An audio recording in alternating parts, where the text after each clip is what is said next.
नमस्कार। बिहार का जनादेश अद्भुत है, अकल्पनीय भी है, लेकिन ऐसा नहीं कि इतिहास में कभी पहले ऐसा हुआ ना हो। 2010 में भाजपा और जेडीयू की गठबंधन ने ऐसी ही चमत्कारिक सफलता पाई थी। अगर मैं सही याद कर रहा हूं तब शायद 206 सीटें आई थी दोनों दलों को मिलाकर इस गठबंधन को। लगभग वैसा ही इतिहास दोहराया इन दलों ने, इस गठबंधन ने 2025 में। बिहार के जनादेश को समझने के लिए मुझे लगता है कुछ वन लाइनर्स बहुत जरूरी हैं। उन्हीं के इर्द गिर्द बिहार के इस जनादेश की समूची व्याख्या घूमती है। पहला ये कि बिहार में नए किस्म का MY फॉर्मूला तैयार हो गया इस बार। अब छोलिया हो या लोबिया, सफेद चने या काले चने, सब कुछ मजेदार बने। जैसा कल प्रधानमंत्री ने भी कहा था, नए MY का मतलब हुआ M फॉर महिला, Y फॉर युवा। पहले का MY था M for Muslim, Y for Yadav. एक दूसरा, लालू यादव के कार्यकाल का दंश अभी भी बिहार के हृदय में है। इस जनादेश की एक व्याख्या ये, इतने वर्ष हो जाने के बाद भी बिहार लालू यादव के कार्यकाल को नहीं भूला है, कतई नहीं भूला है। ये कहना बेईमानी हो गई कि लालू के समय के लोग वो इतिहास की बात हो गई, ऐसा नहीं। इतिहास लोगों के मन में अभी ताजा है बिहार में। तीसरी बात जो मुझे लगती महत्वपूर्ण वो ये कि नीतीश कुमार पहले अति पिछड़ों, अति दलितों के नेता थे। माना जाता था कि वहां से 10, 11, 12% वोट उनके पास पॉकेट में रहता है, इसलिए वो महत्वपूर्ण है।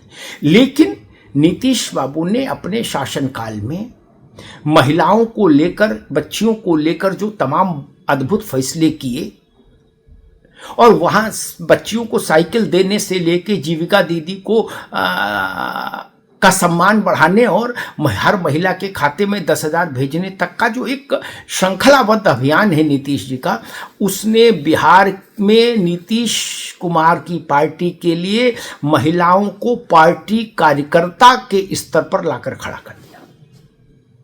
बिहार में महिलाएं नीतीश कुमार की पार्टी के काडर की तरह इलेक्शन में वोट करती दिखी। एक बड़ा संदेश ये है। इसके बाद नंबर आता है कि लालू परिवार के पराभव का सिलसिला शुरू हो गया तेजी के साथ। एक पुत्र चुनाव हार गया, दूसरा पुत्र प्रतिष्ठा गंवा गया। एक चुनाव में पराजित हुआ, दूसरा रण में पराजित हुआ और बुरी तरह पराजित हुआ। 50 का आंकड़ा नहीं छू पाए तेजस्वी। इस जनादेश का एक पहलू और है, वो है कि बिहार की जनता ने प्रशांत किशोर जैसे बड़बोलों को नकार दिया, पूरी तरह से नकार दिया। केवल वाणी विलास करने वालों को बिहार ने भरोसा नहीं दिया अपना। पी के कहते थे मैंने 1 प्रधानमंत्री और 6 मुख्यमंत्री बनवा दिए। उनकी पार्टी का एक आदमी नहीं जीता, सिर्फ 2 लोग मुश्किल से जमानत बचा पाए। उनको उतना भी वोट नहीं मिला जनसुराज को जितना वोट बहन कुमारी मायावती की पार्टी बसपा को मिल गया। 1% वोट के लिए भी तरस गए प्रशांत किशोर बिहार में। एक और पहलू इस जनादेश का देखिए, असदुद्दीन ओवैसी की पार्टी के 5 विधायकों को तेजस्वी यादव तोड़कर पिछली बार अपने साथ ले आए थे। ओवैसी ने पलटवार किया और फिर 5 विधायक जिता लिए इस बार। ओवैसी ने बिहार की राजनीति में अपनी ताकत को फिर से रेखांकित कर दिया, फिर से स्थापित कर दिया, ये जान लीजिए। और एक और बड़ी अच्छी सी चीज है, एनडीए बिहार में समग्रता में जीता है। सीमांचल हो, मिथिलांचल हो, मगध हो, कोई क्षेत्र हो, हर क्षेत्र में जीता है। ऐसा नहीं कि किसी एक पॉकेट में लहर थी और दूसरी जगह सामान्य परफॉर्मेंस था, नहीं। एक और चीज देखिए बिहार के जनादेश से जो रोचक है कि नीतीश कुमार जी को लेकर बार बार ये कहा जाता है कि वो पलट जाते हैं, ठीक भी। इस बार जनता जनार्दन क्यों कही जाती है, यहां से समझिए। इस बार जनता ने नीतीश जी के माथे पर केसर का तिलक तो लगाया, लेकिन चुपके से वह शक्ति छीन ली जिस शक्ति से वो या उनमें पलटने की संभावना बची रहती। अब इसको सरल शब्दों में समझा दूं, नीतीश जी मुख्यमंत्री बनेंगे, इसमें कोई शक नहीं। फिलहाल उनके ही नेतृत्व में सरकार चलेगी एनडीए की। लेकिन अगर नीतीश जी पलटना चाहते भी तो पलट नहीं सकते। बिहार के नए जनादेश का अंक गणित ऐसा ही है। नीतीश बाबू को जनता ने मान दिया, सम्मान दिया, उनका अभिनंदन किया है, उनके प्रति कृतज्ञता जताई है। लेकिन एक स्पीड गवर्नर लगा दिया, जैसे बसों में लगता है स्पीड गवर्नर, कि पलटना चाहोगे तो पलट नहीं पाओगे। भारतीय जनता पार्टी और एनडीए के नॉन जेडीयू एलाइज, जिसमें चिराग पासवान हैं, जीतन राम मांझी हैं, उपेंद्र कुशवाहा हैं, इन सब लोगों को मिला के इतनी सीटों के आसपास पहुंचा दिया कि नीतीश जी कोई दूसरी किस्म का भाव रखें भी तो वो संभव नहीं हो। फिर भाजपा के नेतृत्व में बिहार में सरकार बन जाएगी। इसलिए मैंने कहा ये बहुत महीन जनादेश है। इसकी परतें जैसे इसे खोले ना आप तो आपको आनंद आएगा कि रे बाप बिहार की जनता कितनी चिंतनशील है। नीतीश जी को उसने पलटने की शक्ति उनकी ले ली। विदाउट नीतीश कुमार यानी बिना जेडीयू के 117 विधायक हैं एनडीए में। सोच लीजिए, नीतीश जी की पार्टी हटा दे तो 117 विधायक हैं एनडीए में, बीजेपी जिसको लीड कर रही है। अब उस 117 में 222 पे सरकार बननी है तो 5 विधायक न चाहिए कुल। 5 विधायक तो कभी भी कहीं भी उपलब्ध हो जाएंगे, उतने तो निर्दलीय हैं और छोटे दल हैं। इसलिए मैंने कहा नीतीश जी पलट नहीं सकते, किसी सूरत में पलटना चाहें तो भी नहीं पलट सकते। और एक चीज और देखिए कि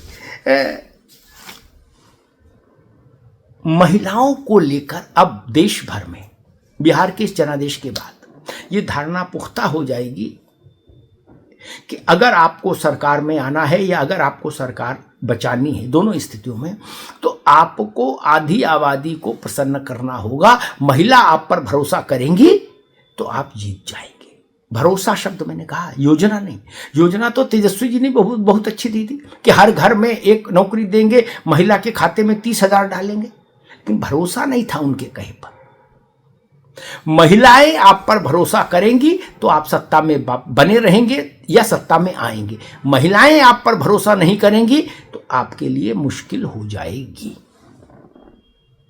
उत्तर प्रदेश में जब चुनाव होगा तो यह बात फिर से आपको बहुत मजबूती से रेखांकित होती हुई दिखेगी। तेजस्वी यादव की पार्टी पर महिलाओं ने भरोसा नहीं किया, लगभग ना के बराबर किया, इसीलिए यह दुर्गति हुई है। बिहार की महिला को लालू याद का दंश बहुत गहरे तक आज भी चुभता है। अगर बेटी ने लालू का राज नहीं देखा तो मां उसने उसको बताया कि तुम्हारे जन्म से पहले बिहार में क्या होता था। वो चीज इसलिए कंटिन्यूएशन में चलती रही, जान लीजिए। और तेजस्वी यादव ने कहा कि अगर हमारी सरकार आई तो गुंडे बदमाश सब जेल में होंगे। लेकिन उनकी इस घोषणा पर बिहार में शायद ही किसी ने भरोसा किया हो। बिहार के लोगों ने कहा कि अगर तेजस्वी ऐसा अव्वल तो चाहेंगे नहीं, और चाहें भी तो कर नहीं पाएंगे, पूरी पार्टी में विद्रोह हो जाएगा। इसलिए उनकी बात पर भरोसा नहीं हुआ। इसलिए कंठ विश्वसनीय होना चाहिए। बिहार के जनादेश का एक निहितार्थ ये भी है, एक संदेश ये भी है। और सब एक और बड़ा संदेश है बिहार के इस जनादेश का, वो कांग्रेस से जुड़ा है।